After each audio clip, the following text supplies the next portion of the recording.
ፋኖ ክተት መጥራቱን አስታውቋል። ከአብይ አህመድ ወንበር አስጠባቂ ቡድን ጋር ከባድ ትንቅንቅ እያደረገ ያለው ፋኖ ሰሞኑን ከባድ ዘመቻ መጀመሩን አስታውቋል። ፋኖ ክረምት መግባቱን ተከትሎ አስፈሪ ክተት መጥራቱን ያስታወቀው ፋኖ ባቀረበው በዚህ ከባድ የክተት ዘመቻ የፋኖ ኮማንዶዎችም ተስወርፈው ወጥተዋል። በጉዳዩ ዙሪያ ዝርዝር መረጃ ይዘናል። ከላይ ክረምቱን ተከትሎ የሚዘገዘገው ዶፍ ዝናብና የእግዚአብሔር መብረቅ ከታች አብይ አህመድ ጸረ አማራ ታጣቂ መድፍና ዙያ 3 ያልበግራቸው የዋርኮ ምሬ ወዳጆ ልጆች ታላቅ ጀብድ ዛሬም ቀጥሏል።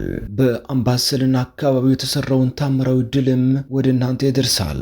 የብልጽግናው መሪ አብይ አህመድ አስቸኳይ ትዕዛዝ ማስተላለፉ ተገልጿል። ብልጽግናው መሪ አስቸኳይ ትዕዛዝ ማስተላለፉን ተከትሎ ዋና ከተማው አዲስ አበባ ዙሪያና መውጫ መስመሮች ከፍተኛ ሰራዊት ስምሪት ተደርጓል። ሌላኛው መረጃችን ነው።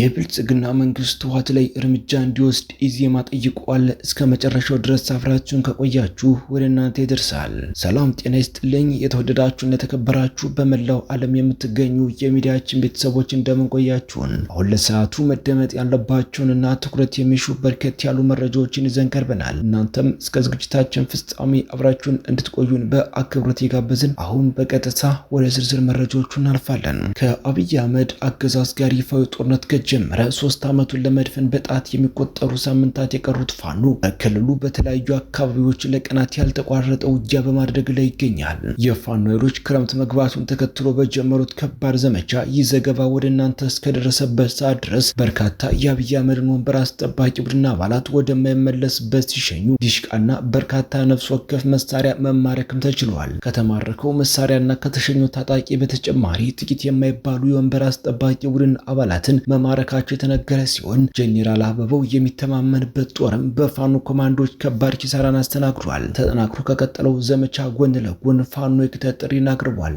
የክረምት ወሩ ለኛ ደጀን ነው ያለው ፋኖ አገዛዙን ሙሉ በሙሉ ለማስወገድ ያለንበትን ወር በጥንቃቄ መጠቀም አለብን ብለዋል። አገዛዙ የቡድን መሳሪያዎችንና ድሮን ውጊያ ላይ በማያውልበት በዚህ የክረምት ወር ፋኖ ወታደራዊ የበላይነት ይወስዳል ተብሎ እየተጠበቀ ሲሆን የክተት ጥሪውን ይህን ታሳቢ ያደረገ ነው ተብሏል። ይህ በእንዲህ እንዳለ የብልጽግናው መሪ አብይ አህመድ አስቸኳይ ትዕዛዝ ማስተላለፉ ተሰምቷል። የሀገሪቱ ጠቅላይ ሚኒስትር አብይ አህመድ አስቸኳይ ትዕዛዝ ማስተላለፋቸውን ተከትሎ በዋና ከተማ አዲስ አበባ ዙሪያና መውጫ መስመሮች ላይ ከፍተኛ የሆነ የሰራዊት ስምሪት ተደርጓል። በዚህ መሰረትም የደህንነት ስጋትን ለመቆጣጠርና ሊቃጣ የሚችልን ጥቃት ለመከላከል ታስቦ የመንግስት የጦር ኃይሎች በአዲስ አበባ ሰሜን ማዘጋጃ በእንጦጦ በኩል ተነስተው እስከ ሱሉልታ ባሉ ስልታዊ ይዞታዎችና መስመሮች ላይ በስፋት እንዲሰማሩና ጥብቅ ጥበቃ እንዲያደርጉ የአስቸኳይ ጊዜ ትዕዛዝ ተሰጥቶ መሬት ላይ ስምሪት መውሰዳቸው ታውቋል።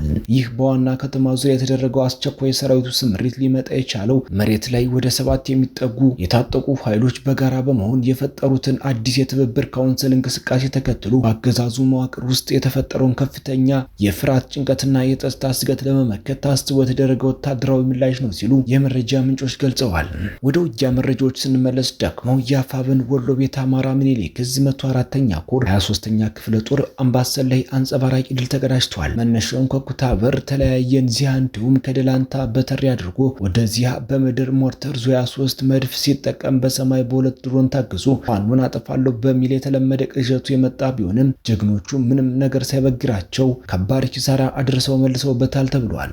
ውጊያው ከነጋቱ 11 ሰዓት የተደረገ ሲሆን በዚያ እልህ አስጨራሽ ውጊያ የ104ኛ ኮር 23ኛ ክፍለ ጦር ተናዳፊ ዚያ የገባውን ኃይል ሙሉ በሙሉ እርምጃ ወሰዱበት ሲሆን በዚህ የተበሳጩ አገዛዙ በዘፈቀደ 3 ጊዜ በድሮን በመጣር ከጦርነቱ ተሳታፊ ያልሆኑ ንጹሃንን የጥቃቱ ሰለባ አድርጓል የተባለው። በሌላ መረጃ የፌዴራል መንግስቱ ህወሓት ላይ እርምጃ እንዲወስድ ኢዜማ ጠይቋል። አካሄዱ መኢሶን ይመስላል በሚል የሚተቸው ኢዜማ በትግራይ ያንዣበበውን ወታደራዊ ውጥረት በተመለከተ መግለጫ አውጥቷል። የፌዴራል መንግስቱ ህወሓት ላይ እርምጃ እንዲወስድ ጠይቋል። ህወሓት ደርግን ጥሎ ስልጣን ከተቆጣጠረ አንስቶ የሰራቸውን ጥፋቶች የሚዘረዝረው መግለጫው አሁን ላይ ላለው አገራዊ ችግር መንስኤው ህወሓት ያሰፈነው የብሔር ፖለቲካ እንደሆነ አንስቷል። ለፕሪቶሪያው ስምምነት አለመተግበርና ለተፈናቃዮች አለመመለስ ህወሓትን ብቻ ተጠያቂ ያደረገው የፓርቲው መግለጫ ይህን ኃይል በቃ ማለትና በትግራይ ያሉ ወገኖቻችን ከማያባራ መከራ መታደግ የሁላችንም ኢትዮጵያውያን የጋራ የቤት ስራ ሊሆን ይገባል። ጦርነትን ሳይጀመር በፊት ማስቆም ይገባናል ሲልም ጠይቋል።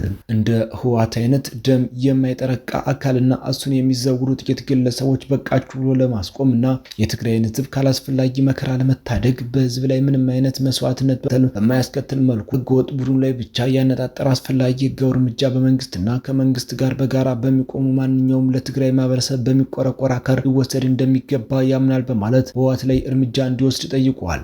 ከዚሁ ጋር ተያይዞ በአስመራ የሚደግፈው የህወሓት ክንፍ በሚቀጥሉት ቀናት በፌዴራል መንግስቱ ላይ ጥቃት ለመሰንዘር መወሰኑን ጌታቸው ረዳና አምባሳደር ሬድዋን ሁሴን ገልጸዋል። መቀሌ በኢትዮጵያ ፌዴራል መንግስትና በህዝባዊ ወያኔ ሓርነት ትግራይ ህወሓት መካከል የተደረሰውን የፕሪቶሪያ የሰላም ስምምነት በኢትዮጵያ ፌዴራል መንግስትና በህዝባዊ ወያኔ ሓርነት ትግራይ መካከል የተደረሰውን የፕሪቶሪያ የሰላም ስምምነት የህወሓት የሰላም ስምምነት ተቃዋሚ ክንፍ በይፋ መሻሩን ከፌዴራል መንግስቱ ጋር ለቀጥታ ወታደራዊ ግጭት እየተዘጋጀ መሆኑን የቀድሞ ተደራዳሪዎች ገልጸዋል። አቶ ጌታቸው ረዳና አምባሳደር ሬድዋን ሁሴን በአልጀዚራ ባሳተሙት የጋራ ጽሑፍ ላይ እንደተመለከተው በትግራይ ክልል የሚገኘውንና ስምምነቱን የሚቃወመው የህወሓት ስብስብ ህጋዊ የክልል ጊዜያዊ አስተዳደር በመበተን የራሱን መዋቅር ዘርግቷል። ይህ የህወሓት ክንፍ የፕሪቶሪያ ሰላም ስምምነት ወደ ጎን በመተው በትግራይ ወጣቶች ላይ አስገዳጅ ውትድርና ምልመላ እያካሄደ እንደሚገኝና ክልሉን ወደ አዲስ የሰላም እጦት እየገፋፋ መሆኑን አስታውቋል። ይህ ቡድን በአስመራው አገዛዝ ቀጥተኛ ድጋፍ እየተመራ እንደሚገኝ የጠቀሰው የጋራ ጽሑፉ የአስመራ መረጃ አውታሮች የፕሪቶሪያውን ስምምነት ለማፍረስ ጠምዶ የተሰኘ ስውር ጥምረት መመስረታቸውን ገልጿል።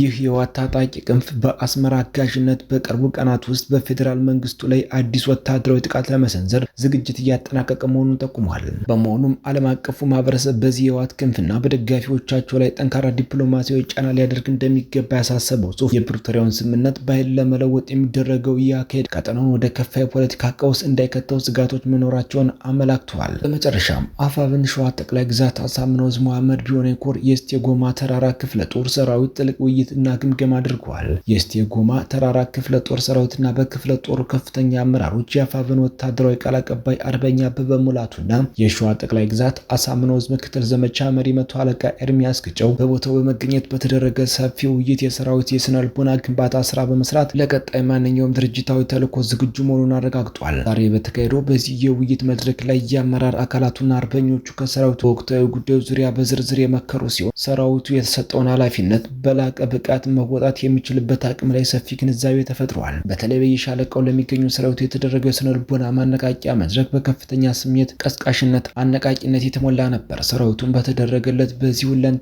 የማነቃቂያው ታላቅ ደስታ እንደተሰማው ዝግጅቱን ይበልጥ እንዳጠናከረ ታውቋል። የተወደዳችሁና የተከበራችሁ በመላው ዓለም የምትገኙ የሚዲያችን ቤተሰቦች ለሰዓቱ ያዝናቸው መረጃዎች እነዚህ መስሉ ነበር። እናንተም እስከ ዝግጅታችን ፍጻሜ አብራችሁን ስለቆያችሁ ምስጋናችን ከልብ ነው። በሌላ አዲስ ወቅታዊ መረጃ እስከምንገናኝ በያላችሁበት ሁሉ ሰላሙን ተመኘን። ጤና ይስጥልን።